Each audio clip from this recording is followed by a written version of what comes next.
መዝሙር ያልቻለ ድምጽ የሌለው ከፊቴ እንዳይዘምር ከፈለገ ጫካ ሄዶ መዘመር ይችላል። አንዳንድ ሰው ድምጽም ባይኖር ለፈጣሪ ዘምራሉ ሊል ይችላል። ጥሩ ነው። እቤቱ መዘመር ጫካ መዘመር ይችላል። ለመሆኑ በሰይጣን እንዳንፈተን ዲያብሎስ እንዳይፈተነን ምን እናርግ? የማቴዎስ ወንጌል ምዕራፍ 8 ቁጥር 31 ላይ አጋንንቱ ለመኑት ይላል ክርስቶስ። ለመኑት ማለት ምን ማለት ነው? ቅድስት ሀገር አትበሏት፣ ኢትዮጵያ ቅድስት ሀገር አይደለችም ትለናለች። ከዚህ በኋላ ቅድስት ሀገር ኢትዮጵያ እንዳትሉ እሺ ፕሊዝ። እርኩስ ሀገር ኢትዮጵያ። አይናችን ነሽ ማርያም የሚለው መዝሙር ያነሱ አንድ መምህራኑ የአስመሳዮች መዝሙር ነው፣ ለማስመሰል ነው እንዲህ ተብሎ የተዘመረው ይላሉ። አንዱ ዘማሪ ያለ ለሆዱ ሲል አይናችን ነሽ ማርያም እያለ የሚዘምር ከልቡ አይደለም ካፉ ነው። ተው በቃ አይናችን።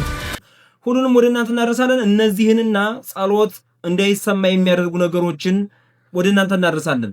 እናንተ ከኛ ጋር አብራችሁ በመቆየት ቪዲዮአችንን ላይክ፣ ቻናላችንን ሰብስክራይብ እያደረጋችሁ እንድትቆዩ በትህትና እንጠይቃለን። ቀጥታ ወደ ቪዲዮአችን እናልፋለን። እንግዲህ ከሰሞኑ አንዱ እዚህ ጋር የምታዩት ወንድማችን መዝሙር ለለቅ ነው መታችሁ መርቁልኝ ሲል ነበር።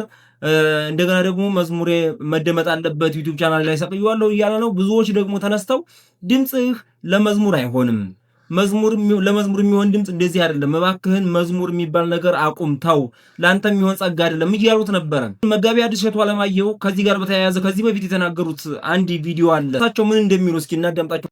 አንዳንድ ሰው ድምጽም ባይኖር ለፈጣሪ ዘምራሉ ሊል ይችላል። ጥሩ ነው። እቤቱ መዘመር ጫካ መዘመር ይችላል። በእኛ ፊት ግን መዘመር አይችልም። ምክንያቱም የሱ ድምጽ የሱ ዝማሬ በእኛ ጆሮ አልፎ ነው ወደ እግዚአብሔር የሚሄደው። ስለዚህ ወደቡን ያለ ምክንያት አናከራየም። የኛ ጆሮ ወደብ ነው። በወደቡ በኩል አልፎ ነው ወደ እግዚአብሔር የሚሄደው። በቀጥታ እሱና እግዚአብሔር እንዲገናኝ ጫካ መግባት አለበት። እኔ አሁን እዘምራለሁ ለምሳሌ፣ እናንተ ፊት አልዘምርም፣ አላበርኩም። ምክንያቱም እኔና እግዚአብሔር ብቻ በቀጥታ እንድንገናኝ እንጂ በእናንተ ጆሮ በኩል አልፎ እግዚአብሔር ዘንድ እንዲደርስ ለእናንተ ጆሮ ግብር መክፈል አለብን። ያ ግብር ደግሞ ድምጽ ይባላል። ውበት፣ የድምጽ ውበት ይባላል። ሰጥቶ የሚሰጥ ነው። ድምጽ የሚነጠቅ የሚቀማ አይደለም። አባታችን ቃልበት ያሰማልን። እንግዲህ ያላችሁትን ሰማችሁ። ሰው በተሰጥኦ መዘመር ይችላል። ሰብህወ በክህሎቱ ይላሉ። ሰብህወ በክህሎቱ ማለት እኮ እንዲያቅምህ አመስግን ማለት አይደለም። መዝሙረ ዳዊት መዝሙር 50 ላይ ያለው ሰብህወ በክህሎቱ ማለት እግዚአብሔርን በችሎታው አመስግኑት ማለት ነው። በችሎታው አመስግኑት ማለት ነው እንጂ ሰብህወ በክህሎቱ ማለት በአቅምህ አመስግን ማለት አይደለም። እንደዛ አድርገን ለምን እንወስደዋለን? እና የድምጽ ግብር መገበር አለብን። እኛ መዘመር ስላለብን ወይም ለእግዚአብሔር መዘመር አለብን ብለን ስላሰብን ብቻ ሰዎችን ያለ ድምጻችን ድምጽ ሳይኖረን ማስጨነቅ የለብንም ነው እያሉ ያሉት። እንግዲህ ያለ ተሰጧችን እንዘምራለን ነበር። ያለ ተሰጧችን ተሰጦ በሌለን ጉዳይ ገብተን ለመፈትፈት አንሞክር ነው። ሁለተኛ ቪዲዮአችን ኢትዮጵያን ቅድስት ሀገር አትበሉ አትለናለች አንዲት በራሷ ዓለም የምትኖር ሴት መጣ።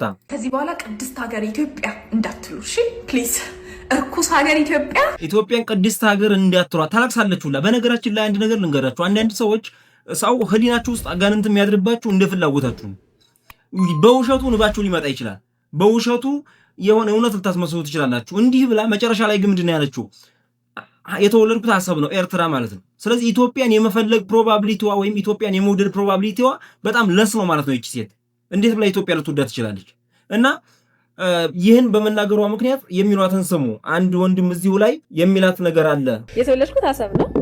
በእውነት አሰብ ጨው ለዛ ነው። የአሰብ ጨው ለዛ ነው አሰብ ነው የተወለድኩት። ለካ ነገሩ ወዲህ ነው። ለካ ነገሩ ወዲህ ነው። በነገራችን ላይ አንድ ኢትዮጵያዊ ኢትዮጵያ ውስጥ በሚደረግ ነገር ላይ ተናዶ ኢትዮጵያን እንደዚህ ቢረግም ሀቅ አለው፣ መብቱ ነው። ሀገሩ ነች፣ ባለቤት ነው። አንድ ኢትዮጵያዊ ያልሆነ ሰው በዚህ ደረጃ ኢትዮጵያን ሲረግም ያስተዛዝባል። እናትን ከልጇ፣ አባትን ከሴት ልጁ፣ ወንድምን ከእህቱ እያለያየች እያበጣበጠች በኢትዮጵያውያን ላይ መርዝ እየረጨች ትገኛለች። ቤተሰብን እየበተነች ትገኛለች። ባልን ከሚስት፣ ልጅን ከናት፣ ወንድ ልጅን ከናቱ በማበጣበጥ ላይ ትገኛለች። ከኢትዮጵያ ባህልም ሃይማኖቶችም ያፈነገጠ አስተሳሰብ እህቶቻችን እንዲይዙ ስትሰራ ስትለፋ አያለው። ለካ የኢትዮጵያን እሴት ለመሸርሸር የመጣች ጎረቤት ሀገር ሰው ነች። ለዚህ ነው ያለ ርህራሄ የኢትዮጵያን ባህል ስትሸረሽር የምትውለው። በነገራችን ላይ ወንድን ልጅ አምርረው ከሚጠሉ ሴቶች መካከል አንድ እሷና አንድ ጓደኛዋ ነበረች። ጓደኛዋ ሰሞኑን ነጭ አግብታ ያገባችውን ሰውዬ እግሩን ስታጥብ ታየች። እህቶቻችን ከእንደዚህ አይነት መርዘኞች ራሳችሁን ጠብቁ። እሺ እንደዚህ ብሏታል። ሰራውን ስራ የምትሰራውን ተንኮል እህቶቻችንን እናቶቻችንን በተቻለ መጠን ትዳርን ለማፍረስና ቤተሰብን ለመበከል እህቶችን ለመመረዝ የማሰራው ስራ ስለሌለ ስለምናውቃት ነው። ክርስቲያን ነኝ ትላለች፣ ግን በቤተ ክርስቲያን ላይ ነው የተነሳችው። ክርስቲያን ነኝ ትላለች፣ በክርስቲያኖች ላይ ነው የተነሳችው። በአጠቃላይ እንደ ሀገር ስታዩት ደግሞ እንደ ኢትዮጵያውያን ህዝቡን ለማጥፋት ወንድ ከወንድና ሴት ከሴት የሚለውን ሐሳብ ለማብዛት የመጣች እህት ናትና እንደዚህ ስታደርግ እያየን ነው። እንዲመልሰዋል። እስኪ ግን የህግ ባለሙያ የሆነው አንድ ሰው ግን መልስ ሰጥቷታል። ምን እንደሚላት እንይ እስኪ። ደፋሪዎች ለህግ መቅረብ አለባቸው። ኢትዮጵያ ግን እርኩስ ሀገር አይደለችም። ሰላም ደጉሎ ነኝ። ሁላችሁም ይህንን ቪዲዮ ሼር፣ ኮፒ ሊንክ፣ ሪፖስት፣ ዱት እያደረጋችሁ ብዙ ሰው ጋር እንድደርስ እንድታደርጉልኝ በማክበር እጠይቃለሁ። በመጀመሪያ ደረጃ ጆርድን በዛብህ ኤርትራዊ ስለሆነች ብቻ ኢትዮጵያ ጠለናት፣ የኢትዮጵያ ባህል፣ ሃይማኖት፣ ትውፊት እንዲጠፋ ከሻቢያ ጋር ትሰራለች የሚል እምነት የለኝም። ከዚህም ባሻገር በምትሰራቸው በብዙ ስራዎቿ ባለስማማም በዋናነት ደፋሪዎች ለህግ ይቅረቡና ሴቶች ላይ የሚፈጸም ጥቃት ይቁም ብላ በምታደርገው እንቅስቃሴ ዜግነቷ ምንም ይሁን ምንም ሰው ስለሆነን ብቻ ይህንን ሐሳቧን መደገፍ አለብን። ከዚህ ጋር በተያያዘ ኤርትራዊ መሆኗን በምን አወቅ ብላችሁ የጠየቃችሁ እንደሆነ ራሷን የአሰብ ጨው ብላ ከመጥራትም በላይ የኤርትራ ባንዲራ ለብሳ በገጿ ላይ የለቀቃቸው ብዙ ቪዲዮዎች ያሉ ሲሆኑ ኢትዮጵያዊነትን የሚገልጽ ኢትዮጵያ ባንዲራን የሚያሳይ አንድም ቪዲዮ እሷ ገጽ ላይ አልተመለከትኩም። ታዲያ ወደ ዋናው ጉዳይ ስንመለስ የወንጀል ህጉ ይሻሻል፣ ደፋሪዎች ላይ የምጣለው ቅጣት ከፍ ይበል፣ አፋጣኝ ፍትህ ይሰጥና ተያያዥ ጉዳዮች ላይ የምታነሳቸው ሐሳቦች አግባብነት ያላቸው ቢሆንም 100 እና 200 የማይሞሉ ወንጀለኞች በሚፈጽሙት ወንጀል በ100 ሚሊዮን የሚቆጠር ህዝብ የሚኖርበትን ሀገር እርኩስ ሀገር ብሎ መጥራት የወንጀል ተጠያቂነትም ሊያስከትል ይችላል። ትክክልም አይደለም። ከዚህም ባሻገር ወንጀል የማይፈጸምበት ሀገር የለም። በጥንት ዘመን አይን ያጠፋ አይኑ ይጠፋል በሚባልበትም ዘመን ወንጀል ነበር፣ ዛሬም ይኖራል፣ ወደፊትም ይቀንስ ይሆናል እንጂ ወንጀል መፈጸሙ የሚቀር አይደለም። ኢትዮጵያ እርኩስ ሀገር አይደለችም። ጆርድን በዛብህ ይቅርታ መጠየቅ አለባት፣ ካልሆነ የህግ ተጠያቂነት ሊከተላት ይችላል እላለሁ። ቅድስት ሀገር ኢትዮጵያ የተባለችው በነገራችን ላይ እልፍ አእላፋት የሚሆኑ ቅዱሳን የሞቱባት የሞቱላት የሚኖሩባት የሚኖሩላት ሀገር ስለሆነች ነው ቅድስት ሀገር ኢትዮጵያ የተባለችው እንጂ ዝም ብሎ ለመስጠት አይደለም። ስንት ቅዱሳን ያለፉባት ዛሬ ያለነውን የረከስን በየአደባባዩ ወየምኑ ረክሰን የምንታየው አይደለም መታየት ያለበት። ስንት ቅዱሳን ያሉባት ናት። ምናልባት የምንረግጠው መሬት ስንት ቅዱሳን ያሉበት መሬት እንደሆነ አናውቅም። የምንረግጠው መሬት ስንት ቅዱሳን እንዲያተሰወሩበት፣ ስንት ቅዱሳን እንዲያረፉበት፣ እንደተቀበሩበት፣ ስንት አብያተ ክርስቲያን ተሰርተውበት እንደነበረ አናውቅም። ቅድስት ሀገር የተባለችው ስለነበሩ ስላለፉት ቅዱሳን ዛሬም ስላሉት ቅዱሳን እግዚአብሔር ጋር እኮ እየተነጋገሩ የሚኖሩ ዛሬ አሉ እኮ። ምግብ እኮ የማይበሉ ዛሬ አሉ፣ ቢበቅተው ማለት ነው። እግዚአብሔር ጋር በመነጋገር የሚኖሩ ቅዱሳን አሉ። ስለዚህ እነዚህ ቅዱሳን ታስበው ነው። እንደገና ደግሞ ቅድስት ሀገር የተባለችው እመቤታችን ቅድስት ድንግል ማርያም የረገጠቻት ሀገር፣ የባረከቻት ሀገር፣ የአስራት ሀገር ስለሆነች ነው። እንደገና ቅድስት ሀገር የተባለችው እግዚአብሔርን የሚፈሩ እግዚአብሔርን የሚያከብሩ የሚወዱ ሰዎች ስላሉባት ነው። ቅድስት ሀገር የተባለችው ከሁሉ በላይ የምንላት ቅድስት ቤተክርስቲያን ስላለች ነው። በሷ እንደው ዝም ብሎ አይደለም እና የቅዱሳን ምድር ስለሆነች ነው። ዛሬ የመጣው እርኩሰት ቅድስት ሀገር ከመባል እኮ አያስቀራትም። ቅድስት ሀገር ኢየሩሳሌም እንላለን እኮ ዛሬ። ግን እኮ ኢየሩሳሌም ዛሬ ክርስቲያን ላይኖርባት ይችላል። ግን የቅዱሳን አምላክ እግዚአብሔር ተወልዶባታል። የቅድስት እናታችን ድንግል ማርያም ኖረችባት፣ ተወለደችባት እንደ ሀገር ማለት ነው ስናይ አለቀ። ስለዚህ ከዛ አንጻር ነው እና ይችታችን መድኃኒዓለም ልቧን ቢመልስልንና እንደ እህቶቿ እንደ ወንድሞቿ በቅንነት የምታስብ የምትቃወመው ተቃውሞ ጤነኛ ቢሆን፣ ለምሳሌ እኔ እንድትደፍር አልፈልግም። እንደ አንድ ኦርቶዶክሳዊ አልፈልግም። እንደ አንድ ኢትዮጵያዊ ኧረ ኦርቶዶክሳዊ ተውትና፣ እንደ አንድ ሰው ኧረ ኢትዮጵያዊነትን ተውትና፣ እንደ አንድ ሰው አንዲት እህት እንድትደፈር አልፈልግም። በአንድ ወንድም ላይ ጉዳት እንዲደርስ አልፈልግም። ግን ጤናማ በሆነ መልኩ መዋጋት ይቻላል። ግዴታ ወንድ ከወንድ ወንዶች አውሬ ናቸው ማለት እኮ አያስፈልግም። ሁሉንም እኮ በጅምላ ሴቶች አውሬ ናቸው ማለት እኮ አያስፈልግም። ጤናማ በሆነ መልኩ መታገል ይቻላል። አሁን የህግ ባለሙያው እንዳለው ማለት ነው። ወደ ቀጣይ ቪዲዮ አሳልፋችኋለሁ። አይናችን ነሽ ማርያም ማለት አይናችን ነሽ ማርያም አንቺን አይንኩብን የሚል መዝሙር አለ። ዘማሪው እየዘመረ ያለው ገንዘብ ለማግኘት እውቅና ለማግኘት የሰውን አንጀት ልብ ለመብላት ነው እንጂ በትክክልም ዝማሬ ለመዘመር ፈልጎ አይደለም የሚል ቪዲዮ እያየሁ ነውና እስኪ ቪዲዮውን አንድ ላይ እንየው። አንዱ ዘማሪ ያለ ለሆዱ ሲል አይናችን ነሽ ማርያም እያለ የሚዘምር ከልቡ አይደለም ካፉ ነው። ተው እባክህ አይናችን እመቤታችን አይን ብትሆን ኑሮ ያምላክና ስትሰደብ እፍፍ ያላለ ዛሬ አባቶቹን አትነጉ ምንምሩቱ ሲንዘላዘላ አያችሁታል። አባቶቹ ተናገሩ። ስለየትኛው አባት ነው የምታወራው? ሲኖር አይደል አባት እበት ይላል ያገሬ ሰው። አላልኩም አረበትማ ሞ ያለው እውነቴን ነው። በነገራችን ላይ እዚህ ቪዲዮ ላይ ሐሳብ ባልሰጥ ጥሩ ነው። የኛውም ወንድም ራሱን ያውቃል። በነገራችን ላይ በጣም ሰው መንፈሳዊ የሆነ ሲሄድ ለሰው ቦታ እየለቀቀ ነው የሚመጣው። በጣም መንፈሳዊ የሆነ እየቻለ ሲመጣ ምን እያለ ነው የሚመጣው?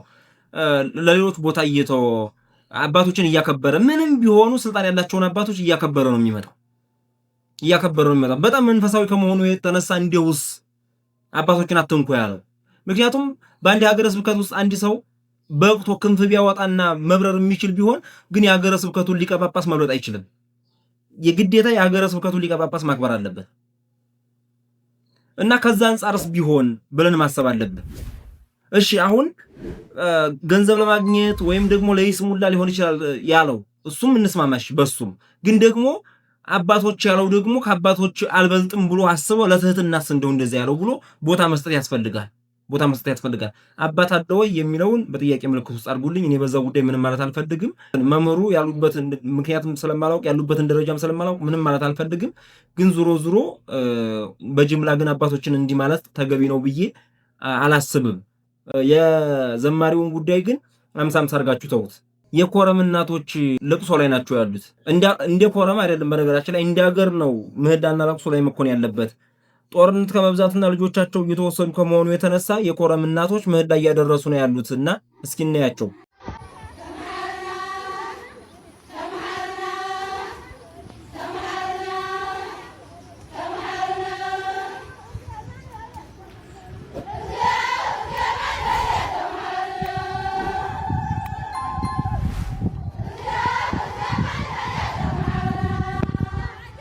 ልብ የሚነካ ነው። በነገራችን ላይ በጣም ልብ የሚነካ ቪዲዮ ነው። እንደው እናቶች በዚህ ልክ ሲያለቅሱ ግን መጨረሻችን ምንድነው የሚሆነው? አንዳንዴ ሳስበው እኔ እናቶች በዚህ ደረጃ እያለቀሱ እየተፈገፈጉ እንባቸው እየፈሰሰ በዚህ ደረጃ ከፊት ጀምሮ ማለት ነው እስካሁን ድረስ ከ2013 ምናምን ጀምሮ እስካሁን ድረስ እያለቀሱ ነው ያሉት። በማን ምክንያት? ጦርነት በሚፈልጉ ሰዎች፣ በጸባጫሪ ሰዎች ምክንያት ከየትም ብቻ ጦርነቱን ከሚፈልጉ ለተለያየ ዓላማ ሊፈልጉት ይችላሉ። ጦርነቱን ህዝብ ለማጥፋት ሊፈልጉት ይችላሉ። ሃይማኖት ለመቀነስ፣ ሃይማኖተኛ ለማጥፋት ለመቀነስ ሊፈልጉት ይችላሉ። ለምንም ሊፈልጉት ይችላሉ። ግን በእነዚህ ሰዎች ምክንያት እናቶች እያለቀሱ ነው። አሁን አገሪቱ ሰላም ብትሆን የእነዚህ ሰዎችም ደግሞ እንደገና እንባቸውን መፍረድ አይጀምርም ወይ? የእነሱ እንባ ምንድን ነው የሚያደርገን? ግን መድኃኒዓለም በቸርነቱ እንባቸውን ቆጥሮ ወደ ፍቅር ይመልሳል። እንባቸውን ቆጥሮ ወደ ሰላም ያምጣ። በጣም ብዙ እናቶች ሲፈገፈጉ መሬት ለመሬት እየተጎተቱ አይተናል። ስንት እናቶች ልጆቻቸው ሞተውባቸው እየየ ብለው እያለቀሱ አይተናል። ረሃብ ላይ ወድቀው አይተናል። በጣም ብዙ እንደ ሀገር ማለት ነው። መጨረሻችን ምንድን ነው የሚሆነው? ስለነሱ ሲል ስለነሱ ምህዳ ሲል መድኃኒዓለም በቸርነቱ ይማረን ከማለት ውጭ ምንም ምለው ነገር የለኝም። ምክንያቱም ኢትዮጵያ ናት። ሀገር ናት። አንድ ነን። የተለየ ነገር ስለሌለ ማለት ነው። መድኃኒዓለም ስለእናንተ ለብሶ ብሎ ይማረን። አንድ ቪዲዮ ከሰሞኑ እየተዘዋወረ ነው። ሌላ ቪዲዮ የኮካኮላ ጉዳይ። ጋይስ የኮካኮላ ካምፓኒ የኢየሱስ ስም ምን ያህል እንደሚጠላው ስንቶቻችሁ ታውቃላችሁ? I wish this was fake, but unfortunately it's not. And we're going to do this live because I don't want to see any comments that, this is a conspiracy theory, blah, blah, or whatever else the bots come up with these days. You can see we're on the Coca-Cola website. You can see the URL right there at the top. This is a live screen mirroring of this laptop right here. We're going to go ahead and customize our Coke can. የቪዲዮ ሐሳብ ምን መሰላችሁ? ከኮካኮላ ከስተማይዝ አድርጎ ኮካኮላ በተለይ እንትኖቹ ጋር የቆርቆሮ መጠጥ አለው ወደ ኮካኮላ እዛ ላይ ኮካኮላ ገብታችሁ ከስተማይዝ ማድረግ ትችላላችሁ ብሎ ነበርና ሰውየው ኮካኮላ ገብቶ ከስተማይዝ ማድረግ ፈልጓል። ከስተማይዝ ማለት የብርጭቆዎቹ ኋላ ላይ የፈለጋችሁትን ጽሑፍ ትጽፋላችሁ። ልክ ፕሪቪው ስትሉት እንትኖቹ የቆርቆሮዎቹ ላይ ሄዶ የጻፋችሁት ነገር ልጥፍ ይላል ኮካኮላ ላይ ማለት ነው። እና እንደዛ እያደረገ እየሞከረ ነው ፈረንጁ ማለት ነው ሰውዬ። ከዛ ምንድነው የሆነው መሰላችሁ? የፈለጋችሁትን ነገር ትጽፉለት ዴቪል ኢዝ ኪንግ ወይም ሰይጣን ንጉስ ነው ምናምን እያላችሁ ትጽፉለት አክሴፕት ያደርገዋል እና ይለጥፈዋል። ጂሰስ ኢዝ ኪንግ ስትሉት ግን ኢየሱስ ንጉስ ነው ወይም ጌታ ነው ብላችሁ ስለጥፉበት ግን አይቀበልም። ምን ለማለት ተፈልጎ ነው ታዲያ? እነሱ የኮካኮላ ካምፓኒዎች ደግሞ አይ ችግር የለውም የከስተማይዜሽን የእንትን ችግር ኑሮብና የሲስተም ነው ይስተካከላል ምናምን እያሉ ነው። ግን እስካሁን ድረስ ምንም የተለወጠ ነገር የለም። ኢየሱስን አይወደውም፣ አጥብቆ ነው የሚጠላው። ለምን ነው? በነገራችን ላይ እነዚህ ድርጅቶች ለምንድን ነው የሚያመርቱትስ የሚለው እኮ ጥያቄ ውስጥ መግባት አለበት። አሁን በእምነት ደረጃ ልክ እንዲህ የሚጠሉ ከሆነ ለምንድን ነው እንደዚህ የሆነው ብሎ መጠየቅ ነው። ስለዚህ እኛ ምን እናድርግ? አሁን ብዙዎች ቦይኮት እያሉ ነው፣ ድርጅቱን አንጠጣም እያሉ እንትን እያሉት ነው ያሉት፣ አንገዛም አንጠጣም እያሉት ነው ያሉት። ምን ታስቦ ነው? ሁልጊዜ እንደው እኛ እያገኘነውን ሁሉ መጠጣት ያገኘነውን ሁሉ መግዛት በቃ እንጂ ምን ሊሆን ይችላል ብለን አናስብም። እና እንደዚህ አይነት ነገሮች ላይ ትልቅ ጥንቃቄ ማድረግ ይጠበቅብናል ማለት ነው። ትልቅ ጥንቃቄ ማድረግ እና ለጥንቃቄ ነው ይችን እንትን ያመጣሁላችሁ እንዲታውቋት ስለፈለኩ ነው። ይሄ ነው ማለት ነው። ወደ ቀጣዩ ቪዲዮ እንሄዳለን። የአባታችን የአባ ገብረ ኪዳን ቪዲዮ አለ፣ ግን ከዛ በፊት እስኪ አንድ ቪዲዮ ላድርግላችሁ። የራሴው ነው። ጸሎታችን እንዳይሰማ ከሚያደርጉ ነገሮች ሁለቱን ልንገራችሁ። በጣም ጠቃሚ ነገር ነው የምነግራችሁ። ማርያምን እውነቴን ነው። አንደኛው ርዕሰ ጉዳይ መቀየር። ይኸውላችሁ እግዚአብሔር ለእናንተ አንድ ነገር እንዲያደርግላችሁ ከፈለጋችሁ ያን ነገር ከውስጣችሁ አታጥፉት። ወርም ይፍጭ 2 ወርም ይፍጭ ዓመትም ይፍጭ 3 ዓመትም ይፍጭ ከውስጣችሁ አቆዩት። ያ ነገር ከውስጣችሁ ከቆየ የመፈጸም እድሉ ከፍተኛ ይሆናል። እግዚአብሔርም በልባችሁ ባቆያችሁት ልክ ስለዚህ ፍላጎታችሁን ተረድቶ ያን ነገር ያደርግላችኋል። ርዕሰ ጉዳይ አትቀይሩ። በቃ ሽንኩርት እየነገዳችሁ እግዚአብሔርን ናል ይብላችሁት ሊባረክላችሁ ሲመጣ ስኳር አትጀምሩ። ወይም ደግሞ ኤሌክትሮኒክስ ንግድ እየነገዳችሁ እግዚአብሔርን እርዳ ይብላችሁት እግዚአብሔር የእናንተን ንግድ ሊባርክ ሲመጣ እናንተ ቀይራችሁ ሌላ ስፔር ፓርት አትጀምሩ። በቃ ባላችሁበት ጸንታችሁ ጠብቁት። አንድ ሁለተኛ ነገር ደግሞ ጸሎታችን እንዳይሰማ የሚያደርገው ነገር ወደ እግዚአብሔር እየተመለከትን አለመጸለይ ነው። ይኸውላችሁ የምትፈሩት ነገር ካለ የምትጸልዩበት ጉዳይ ማለት ነው። ወይም የሆነ ነገር እንዲፈጸምላችሁ ፈልጋችሁ ከሆነ የምትጸልዩት እንዲህ አድርጉ፣ ወደ እግዚአብሔር እየተመለከታችሁ ጸልዩ። የምትፈሩት ነገር ካለ ወደ የምትፈሩት እያሰባችሁ ወይም ወደ የምትፈሩት ነገር ዙራችሁ አትጸልዩ፣ ወደ እግዚአብሔር። አሁን ሰዎች በሰይጣን ጉዳይ የሚያታልሉ እንዴት አድርገው መሰላችሁ? በእህትሽ ይመጣል፣ በወንድምሽ የሚታመን ሰው የለም፣ በጎረቤት በአባት በእናት በእንትን እያሉ ያታልሏችኋል። ወደ እግዚአብሔር ዙራችሁ ጸልዩ። ወደ እግዚአብሔር ዙራችሁ ስትጸልዩ እነዛንም ሰዎች ክፉ ነገር እንዲያስቡ ታደርጓቸዋላችሁ። እናንተም የሚመጣው ነገር እንዳይጎዳችሁ ታደርጉታላችሁ። ለምን ጉዳይ ካላላችሁት የሆነ ነገር ወደ እናንተ አይመጣም። የፈሩት ይደርሳል ሲባል ሰምታችኋል። በቃ አለመፍራት ወደ እግዚአብሔር ሆኖ መጸለይ። የሆነ ነገር ለማድረግ ውጤቱን መጠበቅ ያለባችሁ ወደ እግዚአብሔር ዙራችሁ በመጸለይ ነው። ተከናወነልኝ ያ ነገር እንዴት ነው ከምን ደረሰልኝ ምናምን እያላችሁ አጸልዩ። ይኸውላችሁ የዛሬ ዓመት ለምሳሌ የሆነ እቅድ ቢኖራችሁ የዛሬ ዓመት እንዲህ ማድረግ እፈልጋለሁ ካላችሁ እስከ ዛሬ ዓመት ድረስ ያና ከውልባችሁ መውጣት የለበትም። እንዲህ አይነት ሁኜ ሀብት አግኝቼ ቤት ሰርቼ እንዲህ አድርጌ ብላችሁ የምታቅዱ ከሆነ እድሜ ልካችሁን ባሰሩ እንኳን እንትን እድሜ ልካችሁን ከውስጣችሁ ምኞቱ መጥፋት የለበትም፣ መኖር አለበት። በሆነ አጋጣሚ እግዚአብሔር ለእናንተ ያደርግላችሁ የሚችለው ከልባችሁ ውስጥ ያንን ነገር ይዛችሁ በቆያችሁት መጠን ነው። ከእግዚአብሔር ግን እንዳይበልጥ፣ ከእግዚአብሔር በታች ማለት ነው። ስለዚህ የዛሬ ወርም የዛሬ 2 ወርም 3 ወርም 4 ወርም 5 ወርም ከልባችሁ እግዚአብሔር ይሄን ነገር እፈልጋለሁ እያላችሁ በውስጣችሁ አርጉ እንትን በሉ። ጸሎት ስትጸልዩ ያ ነገር ትዝ ይበላችሁ። ግን አሁንም አርግልኝ አይደለም። የሆነ ሰዓት ድረስ ብቻ አስበን የሆነ ሰዓት አንተወው ለማለት ነው። ሁለተኛው ላይ የተቀመጠው ደግሞ ወደ እግዚአብሔር ዙራችሁ መጠይቁ። ለምን መሰላችሁ የሚባለው? እግዚአብሔር ጸሎታችንን ስናደርግ ወይ ጸሎታችንን በምናደርግበት ጊዜ የሚሰማን እኛ የሱን እናደርጋለን፣ እሱ የኛን ይሰራል። እኛ ለሱ ጸልያለን፣ እግዚአብሔር ደግሞ ለኛ ያሰራልናል። እንደዚህ አድርገን ነው እግዚአብሔርን እንትን ማለት የምንችለው እንጂ አርግልኝ በማለት አይደለም። ብዙ ጊዜ እግዚአብሔር እናንተን ስራ እንዲሰራላችሁ ከፈለጋችሁ ብሎ አባቶቻችን እናንተ የእግዚአብሔርን ስራ ስሩ ነው የሚሉት። የእግዚአብሔርን ስራ ስሩ ነው የሚሉት እና እንደዚህ እንድናደርግ ያስፈልጋል። ወደ አባታችን ወደ ርዕሰ ሊቃውንት አባ ገብረ ኪዳን ግርማ ቪዲዮ እናልፋለን ማለት ነው። ያለ እግዚአብሔር ፈቃድ አጋንንት እኛን እንደፈለጉ ማድረግ አይችሉም። የማቴዎስ ወንጌል ምዕራፍ 8 ቁጥር 31 ላይ አጋንንቱ ለመኑት ይላል ክርስቶስ። ለመኑት ማለት ምን ማለት ነው? ያለ እግዚአብሔር ፈቃድ አጋንንት እኛን እንደፈለጉ ማድረግ አይችሉም። እግዚአብሔር ደግሞ በአቅማችን በመጠናችን እስከተጓዝን ድረስ ለአጋንንት አይፈቅድላቸውም።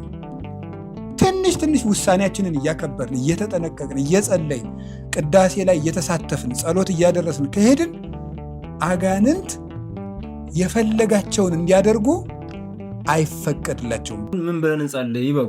ውዳሴ ማርያምና መዝሙረ ዳዊት እንጸልዩ። ያልጀመራችሁ ጭራሽ ያልጀመራችሁ ሰዎች ውዳሴ ማርያም ግዙ። እሺ ትንሽ ናት፣ አረንጓዴ ቢጫ ቀይ እንትን ያለባት ትንሽዬ መጽሐፍ፣ እሷን ግዙና የዘወትር ጸሎትን ትጸልያላችሁ። ከዛው ውዳሴ ማርያም ይለቱ። ለምሳሌ የዘወትር ጸሎት 7ቱንም ቀን አይቀርም። ከዛ ሰኞ ለምሳሌ የዘወትር ጸሎትን ትጨርሳላችሁ። ከዛ ከሰላም ለኪ ጀምራችሁ ጸሎተ እግዝእትነ ማርያም ወይም እናታችን ማርያም ሆይና የእመቤታችን ማርያም ጸሎት የምትለዋን ትጸልያላችሁ። ሰኞ ከሆነ በዛው ትቀጥላላችሁ። ሰኞ ካልሆነ እዛች ጋር ታቆሙና ሐሙስ ከሆነ ወደ ሐሙስ ውዳሴ ማርያም ትሄዳላችሁ። ከዛ የወድስዋ መላእክት ትላላችሁ። ከዛ በኋላ የምትሉትን ብላችሁ መብርሃን ከክፉ ጠብቂኝ ምናምን ብላችሁ ጨርሳችሁ አቡነ ዘበሰማያት ብላችሁ ትዘጋላችሁ። ከጸሎት ዘወትር ወደዛ ቀጣዩ ስትሄዱ ወይም ከዘወትር ጸሎት ወደ ውዳሴ ማርያም ስትሄዱ በመሃል አቡነ ዘበሰማያት ብላችሁ ተሸጋገራላችሁ። እንደገና ደግሞ ከፍ ያላችሁ ደረጃ ላይ ያላችሁ ደግሞ መዝሙረ ዳዊትን፣ ውዳሴ ማርያምን ከዛም ቅዳሴ ማርያምን ከቻላችሁ አርጋኖን እያረጋችሁ እየጨማመራችሁ መጸለይና እግዚአብሔርን መለመን ትችላላችሁ። ግን መተው አይቻልም። ጸሎት ማቆም አይቻልም። ማለት እግዚአብሔር በትዕግስታችን ነው የሚከፍለን፣ በትዕግስታችን ነው የሚረዳን። ስለዚህ መቆየት፣ እግዚአብሔር ጋር ጸሎት እያረጉ መሰንበት። እግዚአብሔር አንዳንድ ጊዜ ጸሎታችንን እንዳይሰማ የሚያደርግበት ምክንያት አንዱ ተላጽፎተ ጸሎት የሚባል አለ። እሱ ጋር ተጣብቀን እንድንቀር ነው። እሱ ጋር ጸሎት እያደረግን ብዙ ጊዜ እንድንቆይ ለማድረግ ነው። ቶሎ ቢሰጠን ሹልክ ብለን ወተን እንጠፋለንና እንደዛ እያደረግን እንዳናስቸግረው እግዚአብሔር እዛው ላይ እንድንቆይ ያደርገናል ማለት ነው። ስለዚህ በአጠቃላይ ጸሎት ማድረግ አለብን። ለሀገራችንንም ለቤተክርስቲያናችንም ለራሳችንም መፍትሄ ለማምጣት መጸለይ አለብን ለማለት ነው። እንግዲህ የዛሬዎቹ ቪዲዮዎቻችን እነዚህን ይመስሉ ነበር። ቀጣይ በሌሎች ቪዲዮዎች እስከምንገናኝ ድረስ አብራችሁን ስለቆያችሁ እያመሰገንን እንሰናበታለን። እግዚአብሔር አምላክ ከሁላችን ጋር ይሁን። ለሀገራችን ሰላም፣ ለሕዝባችን ሰላም ይስጥልን፣ እኛንም በቸርነቱ ይጠብቀን።